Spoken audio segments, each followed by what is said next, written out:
Hey guys, Chris here, and in this video, I just want to talk a little bit about the Marshmallow Flan Raid briefly, and then share some of my thoughts on raids in general in War of the Visions. I don't really think it's a controversial opinion that raids in War of the Visions are pretty terribly designed, especially compared to a lot of other mobile games that I've played, but we'll get into that in a little bit. So for the first part of this video, I'll quickly go over the Marshmallow Raid and what your goals should be for this raid. And then I'll finish the video with some of my opinions on why raid weeks, at least for me personally, are the worst events in the game. If you guys like this video, you know what to do by now. Click that like and subscribe buttons below, and let's get right into it. So first off, let's talk about what your minimum goals should be for this raid by looking at the store here. And it's pretty simple to break this down. You have 3 rainbow spheres here that you want to get, as well as these 2 rainbow fragments. That's a total of 25,000 medals. You'll notice that for this raid, you have this platinum robe, and it's like the Alexandrite ring. It's a pretty good piece of gear to have, and just like the Alexandrite ring, I wouldn't worry myself too much about trying to get a +5 of this gear. Our goal here is at least +2, which means we'll need 7 recipes, which is another 14,000 medals. This means our minimum goal here for the raid is going to be, we'll call it about 40,000 medals. Next, let's talk about the nice to have things from the shop, and that's these vision card shards. Remember, it's free to play anytime we can get vision card shards for event currency, we want to do it. This is another 15,000 medals. And lastly, we have these energy restores, the medium energy restores at the bottom, which you can buy up to 5 per day. And I think this is a pretty good value as well, as you can collect almost 100 of these throughout the event. This is another 10,000 medals. So our bare minimum is 45,000 medals, and our nice to have goal is 70,000 medals. Now that we know this, let's talk about how we get there. By now, you guys already know all of the best units for this raid. Venera is by far the best, followed by pretty much any dark UR units like Giza, Stern, Whisper, and our boy Gafgarian. I know he's not a UR, but he's a really good MR. And then honorable mention to Yerma here, which I'll talk about in a little bit. So let's talk about some tips to get there with the least amount of effort possible. The first tip is that for your own raids, if you have Gafgarian, he can beat the raid all by himself on auto up to about level 40. So for your own raids, run a 4-player room because you get slightly better rewards for this, and close it to other players and simply run Gafgarian.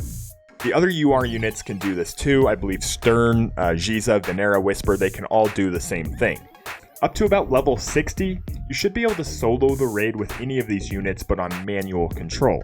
The reason we don't bring in other players here is that it's such a time suck trying to find other players who are using the correct units or who know how to do the raid, who don't AFK or disconnect or do stupid stuff during the raid. The reason we solo the raid is because it's based on the total number of actions. So 20 actions from Gafgarian will be better than 5 actions from 4 different characters on a full squad. If you've just started playing pretty recently or you don't have any of these units that I've mentioned maxed out, you can invite other players and put something like auto AFK need 1 Gaf for Venera in the comments, and you shouldn't have too much trouble finding one person. As far as how much you actually need to grind to get the medals for this event, I've been on and off on this event since it launched Wednesday with the raids, and I have almost 13,000 medals. So I think with a moderate commitment, you should be able to hit that 40,000 mark pretty easily. And with just a little bit of effort, you could probably hit the 70k pretty easily as well. As you get your own raid up past levels 50, 60, and 70, don't worry too much about trying to complete the raid in one try, just focus on getting it done in 1 or 2 tries and move on. One other tip is that anytime you see raids in the reinforcements that are near complete, try your best to jump in on these because usually the host won't kick you out for being low level or not running a meta unit, and you'll still get the full completion rewards. I've been able to jump in on the rewards for a couple of raids that were over level 120 already using this strategy. Now with my casual account, I'll be running what I call the Uber AFK experiment for this raid. And, for science and stuff, just to see how lazy you can be on the raids and still get how many medals that you need.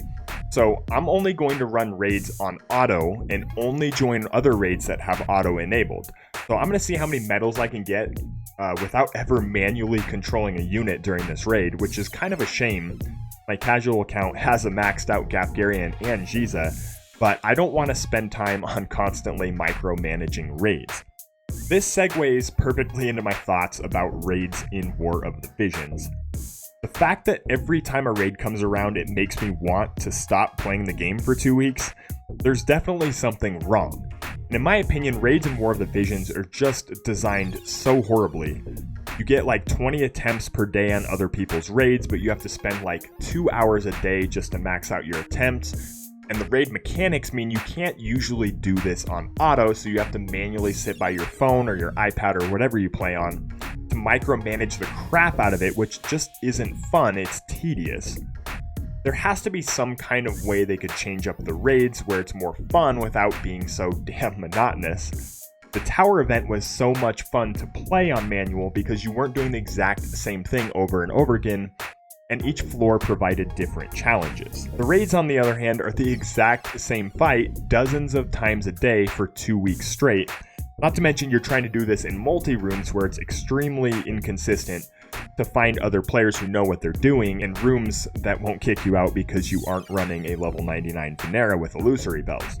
For the Chocolate Flan Raid, I had a high level Lucia, so pretty much every room let me in regardless, but I definitely saw dozens of multi-rooms that were kicking high-level Jizas or Yermas simply because they didn't understand the raid mechanics and wanted only Lucias.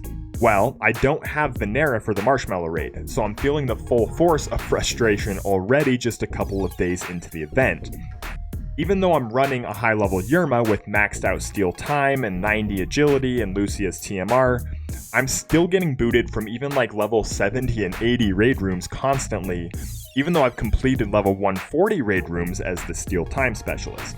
So as the raid levels go up, it takes longer and longer to find a room that will let you stay, even if you have a unit that will be useful. So add this to the reasons why raids suck in War of the Visions. You try to join a dozen rooms before finally a host lets you in, and they know what they're doing and they let you stay, only to have one of the players in the room AFK during the actual fight and screw everything up anyways. So 5 minutes to even find a decent room, 5 minutes to run a raid on manual to hope you get 4 players that know what they're doing. Do this 25 times per day and you're looking at like 4 hours per day of monotonous content that's neither fun nor engaging. Raids are one of the places where I really like to think War of the Visions needs to improve and try different mechanics, because clearly the current system is absolutely terrible for anybody but the most hardcore players and whales who are running private rooms from Discord servers. There's just absolutely no way to enjoy the raid events as a casual or even a committed player to the War of the Visions. Trust me guys, I had Lucia for the first raid and the experience still sucked, and it sucks 10 times more when you don't have the cool new meta unit. This is why I personally see raid events as boring weeks for the game and a good time to go play other games or spend more time doing other stuff, because it's not only the worst experience in War of the Visions, it's pretty much the worst experience in almost any mobile game I've ever played that's like this. And raids aren't going anywhere anytime soon in War of the Visions. The upcoming Final Fantasy I event is another raid event against Warmech, so the next month or so of the game is really uninspiring for me personally.